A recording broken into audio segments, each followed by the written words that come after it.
जय हिंद साथियों, स्वागत है आपका आज के इस वीडियो में। तो दोस्तों, आज हम पाठ पढ़ने वाले हैं जीप पर सवार इल्लियां, जिसके रचनाकार हैं शरद जोशी, व्यंग्यकार माने जाते हैं शरद जोशी जी। इनका पाठ है जीप पर सवार इल्लियां, इकाई 14 से। ठीक है, तो सभी मित्र बहुत अच्छे से सुने इस पाठ को। मैं इल्ली के विषय में कुछ नहीं जानता, कभी परिचय का सौभाग्य नहीं प्राप्त हुआ। इल्ली से बिल्ली और दिल्ली की तुक मिलाकर एक बच्चों की कविता लिख देने के सिवाय मेरी समझ में नहीं आ रहा था कि क्या करूं। पर लोग थे कि इल्ली का जिक्र ऐसे इत्मीनान से करते थे जैसे पड़ोस में रहती हो। मेरे एक मित्र हैं, ज्ञानी हैं, यानी पुरानी पोथियां पढ़े हुए हैं।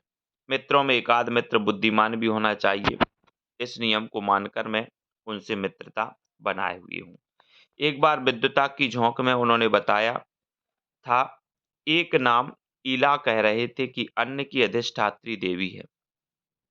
कह रहे थे कि अन्न की अधिष्ठात्री देवी है इला, यानी पृथ्वी। मुझे बात याद रह गई। जब झल्ली लगने की खबरें चली तो मैं सोचने लगा कि इस इला का इल्ली से क्या संबंध है। इल्ली लगने की खबरें, इल्ली है जल्दी नहीं, ठीक है।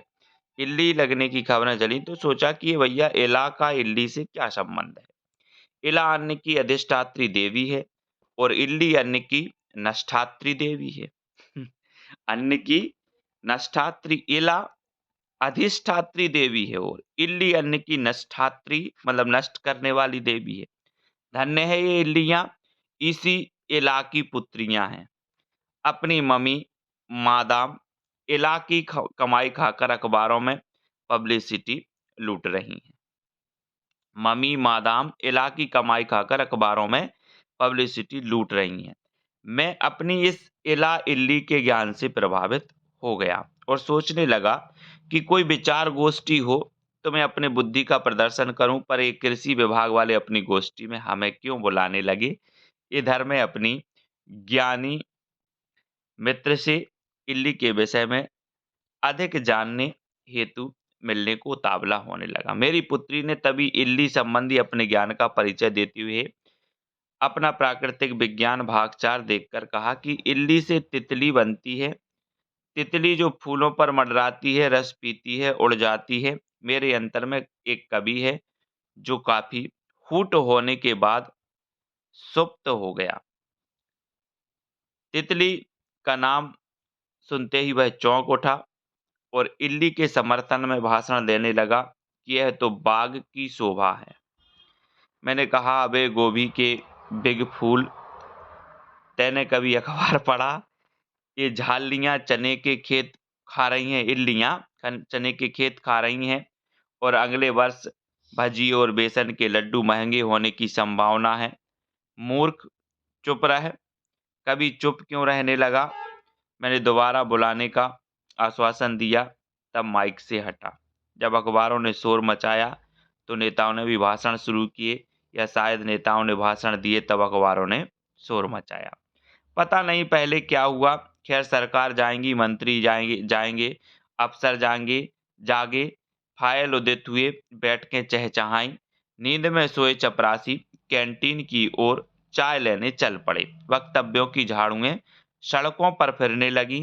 कार्यकर्ताओं ने पंख फड़फड़ाए और वे गांव की ओर उड़ चले। सुबह हुई। रेंगता हुआ रिपोर्टों ने राजधानी को घेर लिया और हड़बड़ाकर आदेश निकले। जीपें गुर्राई, तार तानकर इल्ली का मामला दिल्ली तक गया। ठेठ हिंदी के ठाठ में कार्रवाइयां हुई कि खेतों पर हवाई जहाज सन्नाकर दवाइयां छिड़कने लगे, हेलीकॉप्टर मंडराने लगे। किसान दंग रह गए। फसल बची या नहीं क्या मालूम, पर वोट मजबूत हुए। इस बता को विरोधियों ने भी स्वीकार किया कि अगर ऐसे ही हवाई जहाज खेतों पर हवा छिड़कते रहे तो अपनी जड़ें साफ हो जाएंगी। शहर के आसपास यह होता रहा, पर बंदा अपना 6 पृष्ठ का अखबार 10 पैसों में पढ़ता यहीं बैठा रहा। स्मरण रहे, आलसियों की यथार्थवाद पर पकड़ हमेशा मजबूत रहती है। यथार्थवाद पर, बिल्कुल सही है। आलसियों की यथार्थवाद पर पकड़ हमेशा मजबूत रहती है। एक दिन एक कृषि अधिकारी ने कहा कि चलो इल्ली उन्मूलन की प्रगति देखने खेतों में चलें। तुम भी बैठो हमारी जीप में। मैंने सोचा कि चलो इसी बहाने पता लग जाएगा कि चने के पौधे होते हैं या झाड़। मैं जीप पर सवार हो लिया। रास्ते भर में उसके विभाग के अफसरों की बुराइयां करता, उसका मनोरंजन करता रहा। कोई 1.5 घंटे बाद हम एक ऐसी जगह पहुंच गए जहां चारों तरफ खेत थे। वहां एक छोटा अफसर खड़ा इस बड़े अफसर का इंतजार कर रहा था। हम उतर गए। मैंने गौर से देखा, चने के पौधे होते हैं, खेत होते हैं, यानी समधन की घोड़ी कोई गलत नहीं खड़ी थी। वह वहीं खड़ी थी जहां हमारी जीप खड़ी थी। हम पैदल चलने लगे, चारों ओर खेत थे। मैंने एक किसान से पूछा, तुम जब खेतों में खोदते हो तो क्या निकलता है? वह समझा नहीं, फिर बोला, मिट्टी निकलती। इसका मतलब है प्राचीन काल में भी यहाँ खेत ही थे।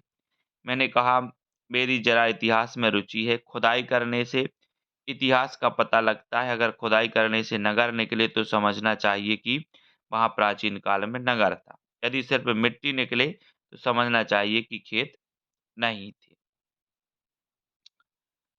सिर्फ मिट्टी निकले तो खेत नहीं थे। आगे आगे बड़ा अफसर छोटे अफसर से बातें करता जा रहा था।